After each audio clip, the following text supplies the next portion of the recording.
Boy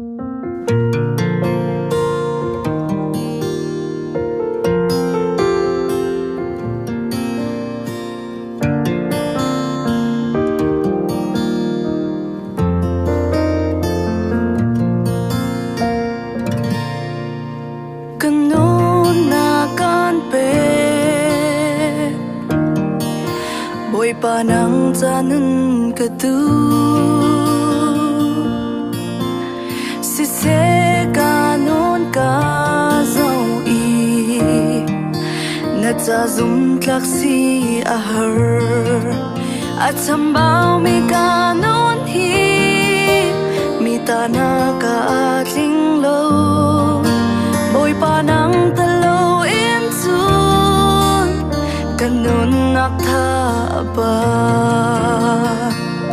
kan hair boy ba na good ka san lo liangan big boy ba na tiang kha rao in ka shuai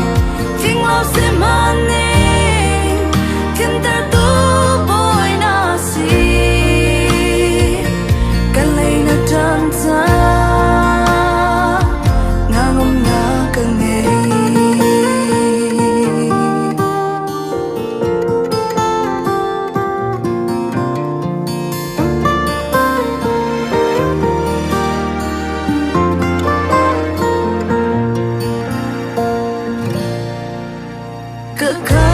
lại bôi ba narian thiang long tuan ke tu si se kanon ka zau i sum zat lang nak long atam ader thom mi kanon hi ronak hun apan theo ton boy panang talo in tun ka tha zang a lo kan hair boy pa na good ka sa lo liangan big boy pa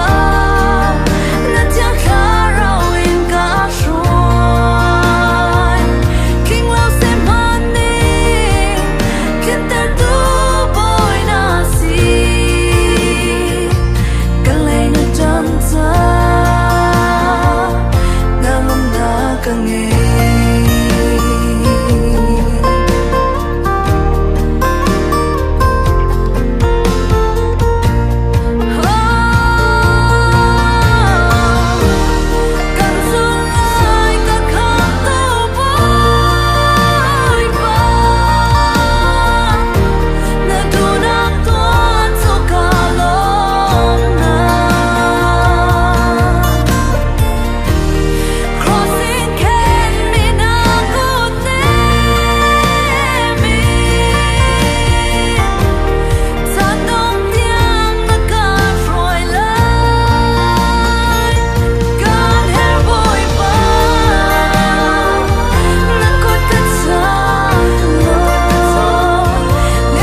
big boy pa